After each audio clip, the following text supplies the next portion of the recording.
साथियों, आज हम लोग बनाने वाले हैं अष्टम वर्ग का 17वां अध्याय, जिसका शीर्षक दिया गया है महाकवि कालिदासः। इसका प्रश्न उत्तर। तो आइए देखते हैं। प्रश्न संख्या 1 में है, संस्कृत में उत्तर दें। क नंबर का प्रश्न है, संस्कृत साहित्ये कः कवि कुल गुरु कथ्यते, यानी संस्कृत साहित्य में कौन कवि कुल गुरु कहे जाते हैं। तो इसका जवाब होगा, संस्कृत साहित्ये कालिदासः कवि कुल गुरु कथ्यते, यानी संस्कृत के साहित्य में कालिदास कवि कुल गुरु कहे जाते हैं। साथियों, अगर शब्दों को देखने में कठिनाई हो रही है तो इसे फुल स्क्रीन मोड करके देखें तो दिखने में स्पष्ट दिखाई देगा।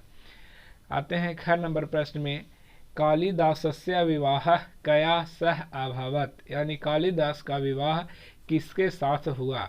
तो इसका जवाब हो जाएगा, कालिदासस्य विवाह विद्योत्तमया सह अभवत, यानी कालिदास का विवाह विद्योत्तमा के साथ हुआ। ग नंबर का प्रश्न है, कालिदासस्य द्वे महाकाव्ये के, यानी कालिदास के दो महाकाव्य कौन कौन हैं। तो इसका जवाब है, कालिदासस्य द्वे महाकाव्ये कुमार संभवम मेघदूतम। कालिदास के दो महाकाव्य, एक कुमार संभवम और दूसरा मेघदूत है।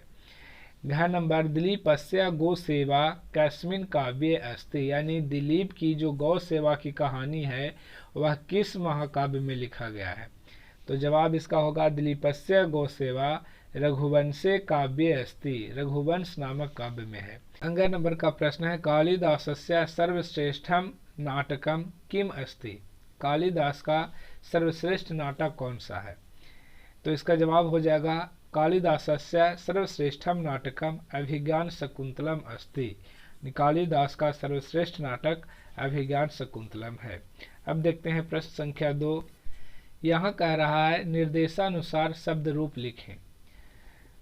जो यहाँ निर्देश दिया गया है उसी के अनुसार लिखना है। तो जैसा कि यहाँ आप देख रहे हैं, जो आपका जवाब है हाईलाइट किया गया है। क नंबर में है, पत्नी तृतीया एक वचन, यानी पत्नी शब्द का रूप तृतीया विभक्ति के एक वचन में लिखना है। तो यहाँ हो जाएगा पतन्या। इसी प्रकार से ख का है, विद्वस्त षष्ठी विभक्ति बहुवचन का विदुषाम।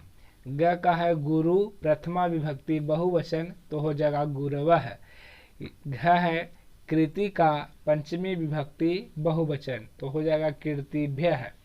और इसी प्रकार से अंग नंबर, सेवा चतुर्थी विभक्ति एक वचन, तो इसका हो जाएगा सेवाये। For more videos, subscribe my YouTube channel हर्ष नारायण पांडे।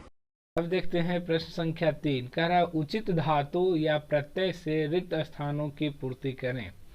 जो यहाँ पे खाली जगहों पे भरा गया है वो हाईलाइट है आपका आंसर। का नंबर, निष्कासित बाण, इसका हो जाएगा निष्कास जोड़ अर्थवतु। ख नंबर, खिन्ना, खिद जोड़ कट प्रत्यय। ग नंबर, दृष्टवा, दृश्य जोड़ कत्वा। घ का है, प्रतिष्ठिता है, तो इसका हो जाएगा प्रति आस्था जोड़ कत प्रत्यय। अंग नंबर, श्रुत्वा, तो इसका हो जाएगा श्रु जोड़ कत्वा। अब चलते हैं प्रश्न संख्या 4। निम्नलिखित वाक्यों को शुद्ध करें। शुद्ध करना है वाक्यों को। तो यहाँ पे थोड़ा सा ध्यान देने वाली बात है, ऊपर में प्रश्न है और पांचों प्रश्न के बाद नीचे सीरियल से नंबर आंसर दिया गया है, उसे ध्यान से देखेंगे। का नंबर में है, महाकविः कालिदासः अमरो अस्ति, तो यहाँ पे हो जाएगा महाकविः के जगह पर महाकविः कालिदासः अमरो अस्ति। ख नंबर है, एषः किंवदन्ती प्रसिद्धास्ति, तो यहाँ पे हो जाएगा जवाब आपका एका प्रसिद्धा किंवदन्ती अस्ति। ग नंबर, विद्योत्तमा विद्वान आसीत, तो साथियों विद्योत्तमा चूंकि स्त्रीलिंग थी, महिला थी, और महिला के लिए विद्वान शब्द का प्रयोग नहीं बल्कि विदुषी शब्द का प्रयोग किया जाता है। तो इसका वाक्य बना है, विद्योत्तमा विदुषी आसीत। घ नंबर में है, कालिदासस्य रचनासु सजीवम चित्रणम अस्ति, तो इसका शुद्ध वाक्य होगा, कालिदासस्य रचनासु। यहाँ जो दोनों जगह आप रचनासु देख रहे हैं, ये मूर्धन्य स जो दिया हुआ है प्रश्न में आपका वो गलत है, यहाँ दंत स हो जाएगा। और अंग नंबर, एतानि काव्यानि रत्नानीव सन्ति, इस वाक्य में एतानी और काव्यानी में मात्रा का दोष है, दिया गया है दीर्घ इसे, वो ह्रस्व इससे होगा। और शुद्ध करने के बाद यह लिखा जाएगा एतानी काव्यानी रत्नानीवा भासन्ते। अब देखते हैं प्रश्न संख्या 5। यहाँ कह रहा है उचित शब्दों से रिक्त स्थानों की पूर्ति करें। जो आपके पुस्तक में शब्द दिए गए हैं उसको उचित स्थान पर भर करके इसे पूरा करना है। तो जैसा कि आप देख रहे हैं जो आपका जवाब भरा गया है वो हाईलाइट किया गया है। आइए इसका अर्थ समझा देते हैं। शकुंतला यानी शकुंतला कहती है, यहाँ कण्व और शकुंतला में वार्तालाप हो रही है, पुत्री और पिता के तुल्य। देखिए शकुंतला कहती है तात यानी पिताश्री आश्रमम परित्यज्य गंतुम नेच्छामि, आश्रम को छोड़ करके जाने की इच्छा नहीं है। तो कण्व कहते हैं वत्से यानी बेटी, त्वया पति गृहम अवश्यम गमनीयम, तुम्हें पति के घर अवश्य जाना चाहिए। फिर शकुंतला कहती है तात भवंतम विना अन्यत्र कथम स्थास्यामि, कहती है कि पिताश्री आपके बिना मैं दूसरे जगह कैसे रहूंगी। तो कण्व फिर कहते हैं त्वम तो हस्तिनापुरस्य राज्ञी भविष्यसि, यानी तुम तो हस्तिनापुर की रानी बनोगी। फिर शकुंतला कहती है तात भवतः स्नेहः तत्र दुर्लभः भविष्यति, यानी पिताजी आपका स्नेह आपका प्यार वहाँ दुर्लभ होगा यानी नहीं मिल पाएगा।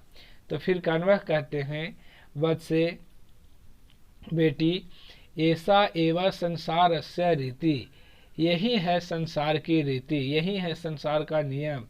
इदानीम गच्छ, अभी जाओ या इस समय जाओ, तब सर्व शुभम भवतु, तुम्हारा सब शुभ हो यानी तुम्हारा कल्याण हो, तुम्हारे जीवन में अच्छाई ही अच्छाई हो। इस प्रकार से अब देखते हैं क्वेश्चन नंबर 6। यहाँ कह रहा है निम्नलिखित वाक्यों का अनुवाद करें। जो वाक्य संस्कृत में दिया गया है उसे हिंदी में लिखना है।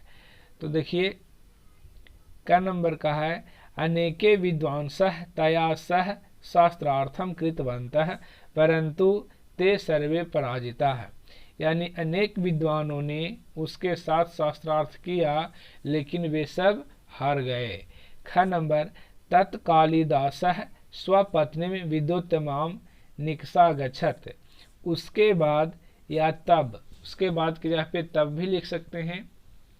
यहाँ मैंने लिखा है उसके बाद कालिदास अपनी पत्नी विदुत्तमा के पास गए या उसके निकट गए। ये उसके बाद कहने का मतलब जब उन्होंने विद्वता को प्राप्त की, विद्वान बने, तब वो लौट करके अपने पत्नी के पास गए थे, उसी के बारे में कहा जा रहा है। फिर ग नंबर है एतासु रचनासु अभिज्ञान शकुंतलम सर्वश्रेष्ठा कृति मन्यते, इसका हिंदी होगा इन सभी रचनाओं में अभिज्ञान शकुंतलम सर्वश्रेष्ठ कृति मानी जाती है। और घ का है कालिदासस्य काव्यानि नाटकानि च संस्कृत साहित्यागारे अमूल्यानि रत्नानीव भासन्ते, इसका जवाब हो जाएगा, हिंदी होगा कालिदास की काव्य एवं नाटकें यानी उनके जितने भी काव्य और नाटक थे वे संस्कृत साहित्य के भंडार में अमूल्य रत्न की तरह चमकते हैं। तो साथियों अब देखते हैं हम लोग प्रश्न संख्या 7। यहाँ कह रहा है संस्कृत में अनुवाद करें। अभी हमने संस्कृत से हिंदी किया, अब इसे हिंदी से संस्कृत करना है। तो क नंबर का प्रश्न है कालिदास शुरू में मूर्ख थे, तो इसका अनुवाद होगा कालिदासः आरंभे मूर्खः अस्ति। ख नंबर है कालिदास कवियों में श्रेष्ठ हैं, इसका हो जाएगा कालिदासः कविषु श्रेष्ठो अस्ति। ग नंबर है विदुत्तमा एक विदुषी राजकुमारी थी, तो इसका अनुवाद हो जाएगा विदुत्तमा एका विदुषी राजकन्या आसीत। इस प्रकार से अब देखते हैं घ नंबर। यहाँ कह रहा पत्नी के व्यवहार से कालिदास बहुत दुखी हुए, तो इसका अनुवाद होगा पत्न्याः व्यवहारेण कालिदासः अति दुखी अभवत्। अंग नंबर है महेश ने भिखारी को अपमानित कर निकाल दिया, तो इसका होगा महेशः भिक्षुकम तिरस्कृत निष्कासितवान। 4 नंबर, तुम्हारे गलत उच्चारण से शिक्षक नाराज हैं। तो इसका अनुवाद है, तब अशुद्धोच्चारणेन शिक्षकः नारुष्टः अस्ति। 6 नंबर, मुझे कौन हराएगा। तो इसका हो जाएगा, माम कः पराजयस्यति। 6 नंबर, कालिदास का काव्य किसको खुश नहीं कर देता। इसका बनेगा, कालिदासस्य काव्यानि कस्य चित्तं न मोदयति। कस्य चित्तं का मतलब हो गया किसके हृदय को। तो यहाँ हृदय नहीं लिखा गया है, लेकिन कहने का मतलब यही है इस वाक्य का कि कालिदास का काव्य किसको खुश नहीं कर देता, यानी किसके मन को प्रसन्न नहीं कर देता। तो इसका यहाँ पे लिखा गया है, कालिदासस्य काव्यानि कस्य चित्तं न मोदयति, इस प्रकार से। तो साथियों, यह चैप्टर आपका संपन्न हुआ। अगर यह वीडियो आपको अच्छा लगा हो, समझ में आया हो, तो अपने साथियों के साथ इसे शेयर करें। चैनल पे नए हैं तो चैनल को सब्सक्राइब कर बेल आइकन जरूर प्रेस करें। So wish you all the best. Thank you. That's all.